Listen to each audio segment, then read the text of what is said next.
नमस्कार दोस्तों, स्वागत है आपका राजहंस कैरियर प्राइवेट लिमिटेड के ऑफिशियल यूट्यूब चैनल पर। मैं हूं शशिधर पांडे और आज हम यहां पर देखने जा रहे हैं भारत के महत्वपूर्ण पर्यटन स्थल। और इस श्रृंखला में आज हम जिस राज्य को देखने जा रहे हैं वो राज्य है आपका उत्तर प्रदेश।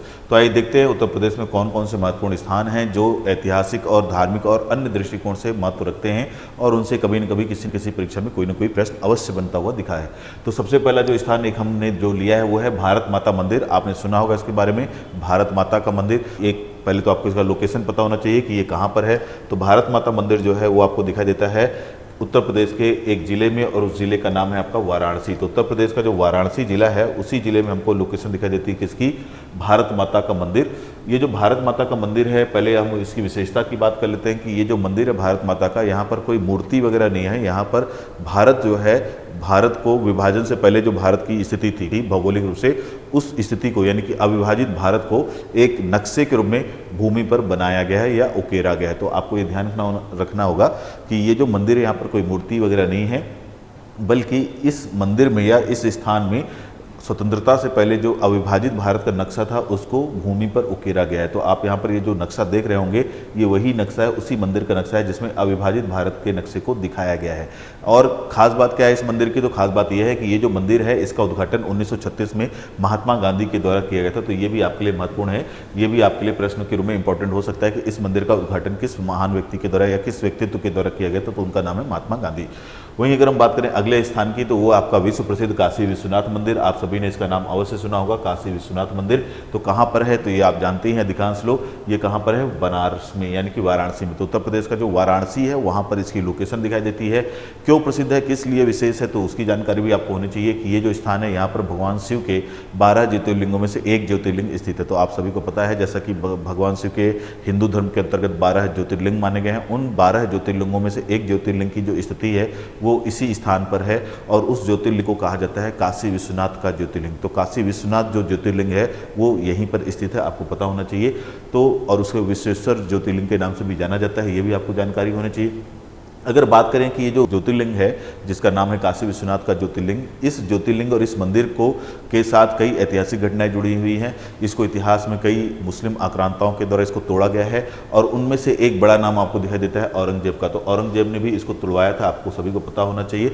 और ये जो वर्तमान मंदिर दिखाई दे रहा है यहाँ पर बना हुआ चित्र में, और आप जहाँ देखते हुए हैं उसको बना हुआ पाया जाता है कि ये जो वर्तमान हमारे सामने चित्र दिख रहा है मंदिर का, ये जो मंदिर है वर्तमान स्थिति में जो दिख रहा है, उस मंदिर को होलकर वंश की महारानी अहिल्याबाई होलकर के द्वारा पुनर्निर्माण करवाया गया था। तो ये भी आपके लिए इंपॉर्टेंट है। आपको ये ध्यान रखना है कि इसको तोड़ने वाला जो मुगल शासक है उसका नाम जरूर ध्यान रखेंगे। मुगल शासक औरंगजेब से पहले भी कुछ शासकों ने इसको तोड़ा था, लेकिन औरंगजेब एक महत्वपूर्ण मुगल शासक है जिसका इतिहास में नाम आता है जिसने इसको तोड़वाया था। बाद में इस मंदिर को होलकर वंश की रानी, जो कि इंदौर का होलकर वंश था, तो इंदौर में राज करने वाला होलकर वंश, उसकी महारानी जिनका नाम क्या दिखाई देता है, अहिल्याबाई होलकर, उन्होंने इस मंदिर का पुनरुद्धार या पुनर्निर्माण करवाया था। तो ये बहुत महत्वपूर्ण है, इसकी भी जानकारी आपको होनी चाहिए। साथ ही साथ अगर आप इस मंदिर में जाएंगे तो आपको इस मंदिर की ऊपरी हिस्से में आपको सोने की परत चढ़ी हुई दिखाई देगी।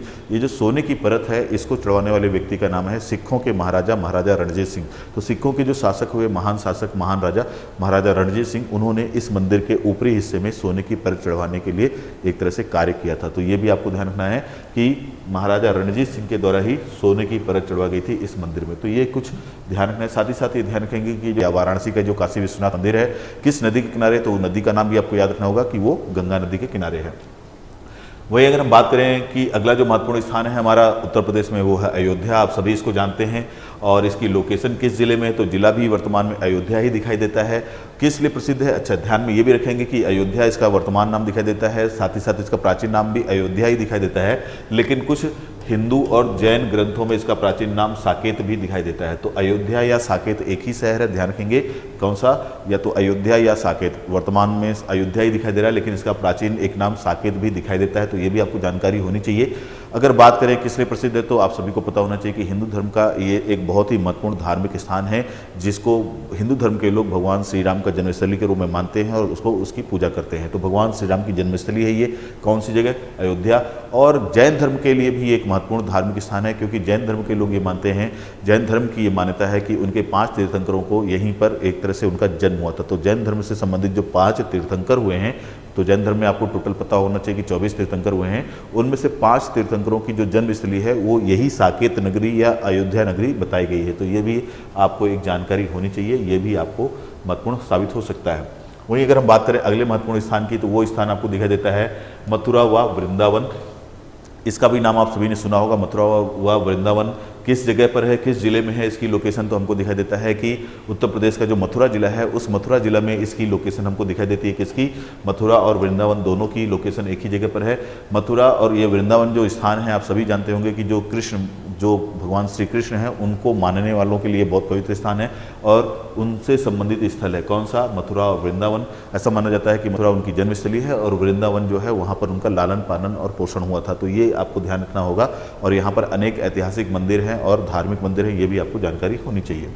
वहीं अगर हम बात करें अगला जो एक महत्वपूर्ण स्थान है उत्तर प्रदेश का, वो है आपका प्रयागराज, जिसका पुराना नाम इलाहाबाद भी हुआ करता था। तो प्रयागराज इसका नया नाम कर दिया गया है। कहाँ पर है, किस जिले में है? तो जिला भी वही है, प्रयागराज ही है, ध्यान रखना है। क्यों फेमस है ये प्रयागराज? तो पहले तो बात ये ध्यान रखेंगे कि ये प्रयागराज जो शहर है वो गंगा नदी के किनारे स्थित है और साथ ही साथ ये जो प्रयागराज है यहाँ पर प्रत्येक 12 वर्ष में हिंदू धर्म के अंतर्गत महाकुंभ का आयोजन होता हुआ हमको दिखाई देता है। तो हिंदू धर्म के 4 अलग अलग स्थान हैं, जैसे नासिक है आपका, उज्जैन है आपका, इसके अलावा आपका ये प्रयागराज है और एक हरिद्वार है। ये 4 ऐसे स्थान हैं जहाँ पर हमको महाकुंभ का आयोजन होता हुआ दिखता है। उन्हीं में से एक स्थान है आपका प्रयागराज और इस प्रयागराज में हमको प्रत्येक 12 वर्ष में महाकुंभ का आयोजन होता हुआ दिखाई देता है। तो ये आपको जानकारी रखनी है। वहीं अगर हम बात करें अगले महत्वपूर्ण एक स्थान की, तो वो हमारे सामने दिखाई देता है आगरा। ये भी एक महत्वपूर्ण पर्यटन स्थल है, ऐतिहासिक स्थल है। कहाँ पर है? उत्तर प्रदेश में है, जिला आगरा ही है, ये आपको ध्यान रखना है। और ये जो शहर है आगरा शहर, इसको सल्तनत काल में एक वंश हुआ है इतिहास में, भारतीय इतिहास में, जिसका नाम है लोधी वंश। और उस लोधी वंश के एक शासक सिकंदर लोधी के द्वारा इस शहर को बसाया गया था। तो ये बहुत ही महत्वपूर्ण तथ्य है इतिहास की दृष्टि से। तो ध्यान रखेंगे कि किस शासक ने इसको बसाया था इस शहर को। तो ऐसा माना जाता है कि सिकंदर लोधी के द्वारा इसको 1503 के आसपास बसाया गया था। और ये जो शहर है, इसी शहर को बाद में सल्तनत काल के शासकों के बाद जब मुगल शासक आए भारत में, तो मुगल शासकों ने इसको अपनी राजधानी के रूप में भी विकसित किया था और लंबे समय तक वो मुगलों की राजधानी भी रही। इसी आगरा शहर में विश्व प्रसिद्ध ताजमहल है, जिसको आप सभी को पता होगा कि बनवाने वाला जो शासक दिखाई देता है वह कौन है? शाहजहां। तो शाहजहां ने अपनी पत्नी की याद में, मुमताज महल की याद में विश्व प्रसिद्ध ताजमहल बनाया और वो ताजमहल जो है वो इसी आगरा शहर में हमको दिखाई देता है। तो ये आपको जानकारी होनी चाहिए। किसने बसाया है तो ये भी आपको पता होना चाहिए। साथ ही साथ अगला महत्वपूर्ण स्थान जो हमको दिखाई देता है उत्तर प्रदेश के अंतर्गत, वो है आपका झांसी। ये जो झांसी है, पता ही होगा आपको कि इसका जिला ही है वर्तमान में झांसी। और ये किस महान व्यक्तित्व से जुड़ा हुआ स्थान है? तो महारानी लक्ष्मीबाई। तो महारानी लक्ष्मीबाई से जुड़ा हुआ स्थान है, ये उनका स्थल है, यहाँ से संबंधित थी वो।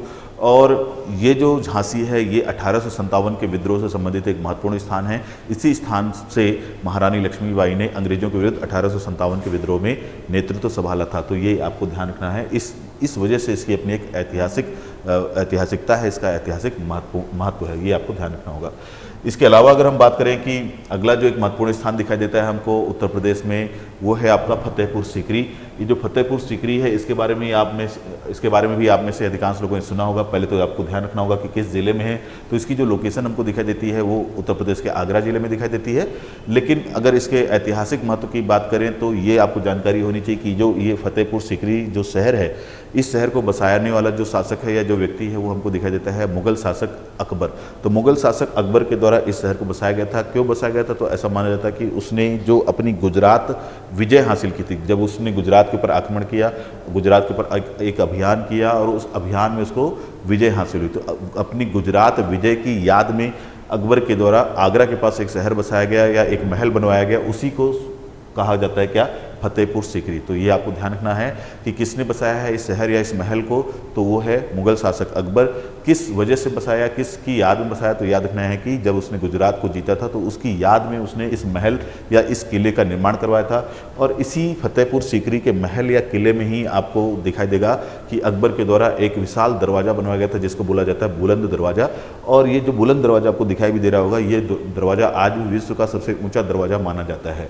तो ये सारी चीज़ें फतेहपुर सीकरी से संबंधित है और ये महत्वपूर्ण है, ध्यान रखेंगे। तो इस शहर को बसाने वाला व्यक्ति जो है वो बहुत महत्वपूर्ण है। कौन? अकबर, जिससे आपको प्रश्न बनते रहते हैं। किस अभियान में मिली विजय है? तो गुजरात विजय के बाद है। और कौन सा दरवाजा है यहाँ पर? तो बुलंद दरवाजा है, ये आपको ध्यान रखना है। वहीं अगर हम बात करें अगला महत्वपूर्ण स्थान जो हमको उत्तर प्रदेश में दिखाई देता है वो है आपका कुशीनगर। ये भी आपको यूपी में ही दिखाई देता है, वर्तमान में इसका जिला भी हमको कुशीनगर दिखाई देता है। किस वजह से महत्वपूर्ण है ये स्थान, तो आपको ध्यान रखना होगा कि महात्मा बुद्ध से संबंधित स्थल है और बुद्ध धर्म या बौद्ध धर्म के अकॉर्डिंग या उनके अनुसार, ध्यान रखेंगे, बौद्ध धर्म के अनुसार ये जो स्थान है कुशीनगर, यहीं पर महात्मा बुद्ध को महापरिनिर्वाण प्राप्त हुआ था। तो ये बहुत ही महत्वपूर्ण स्थान है बौद्ध धर्म के अंतर्गत। यहीं पर 483 में, ये वर्ष भी आप ध्यान रखेंगे, 483 ईसा पूर्व में, ये वर्ष याद रखना है, 483 ईसा पूर्व में महात्मा बुद्ध को इसी स्थान पर कुशीनगर में महापरिनिर्वाण यानी कि उनकी एक तरह से मृत्यु होती हुई दिखाई देती है। तो बौद्ध धर्म के अनुसार ये जो कुशीनगर नामक स्थान है, इसी स्थान पर 483 ईसा पूर्व में महात्मा बुद्ध की मृत्यु हुई थी और इस घटना को बौद्ध धर्म में क्या नाम दिया गया, एक तरह से महापरिनिर्वाण का नाम दिया गया। तो ये आपको ध्यान में रखना होगा। वहीं अगर हम बात करें अगले महत्वपूर्ण स्थान की, जो कि उत्तर प्रदेश में हमको दिखाई देता है, वो है आपका सारनाथ। ये सारनाथ किस जिले में है, तो इसकी जो लोकेशन स्थिति हमको दिखाई देती है वो दिखाई देती है वाराणसी में। अगर विशेषता की बात करें कि क्यों महत्वपूर्ण है, क्यों विशेष है ये स्थान, तो ये स्थान भी बौद्ध धर्म से संबंधित एक महत्वपूर्ण स्थान है और इस स्थान पर यह दिखाई देता है कि महात्मा बुद्ध ने, जब उनको ज्ञान प्राप्त हो गया तो ज्ञान प्राप्त होने के बाद महात्मा बुद्ध ने अपना प्रथम उपदेश इसी स्थान पर दिया था। तो ये बहुत महत्वपूर्ण है कि महात्मा बुद्ध को ज्ञान प्राप्त हुआ और जब ज्ञान प्राप्त हुआ तो उन्होंने अपना प्रथम उपदेश इसी सारनाथ नामक स्थान पर दिया था अपने 5 ब्राह्मण शिष्यों को। ये भी आपको ध्यान रखना चाहिए। और ये जो महात्मा बुद्ध के द्वारा पहली बार अपना ज्ञान बांटा गया, उसको प्रवचन के रूप में दिया गया, इस घटना को बौद्ध धर्म में एक नाम दिया जाता है और वो नाम है धम्म चक्र प्रवर्तन का। तो धम्म चक्र प्रवर्तन की जो घटना घटी थी वो उत्तर प्रदेश के इसी वाराणसी जिले के सारनाथ नामक स्थान पर घटी थी। तो घटना को क्या कहा गया है बौद्ध धर्म में, धम्म चक्र प्रवर्तन। तो ये भी आपको ध्यान रखना होगा और इस दृष्टि से ये बौद्ध धर्म का एक महत्वपूर्ण धार्मिक स्थान हमें दिखाई देता है। तो अभी जो हमने ये सारे स्थल देखे हैं, ये सारे के सारे स्थल उत्तर प्रदेश में स्थित हैं और ये सभी अनेक कारणों से महत्वपूर्ण हैं और इन सभी से कभी न कभी किसी न किसी परीक्षा में कोई न कोई प्रश्न अवश्य बनता हुआ दिखा है। तो ये आपको ध्यान में रखना चाहिए और ये आगे भी आपको किसी भी परीक्षा में यहाँ से प्रश्न दिख सकते हैं, तो ये ध्यान रखेंगे आप।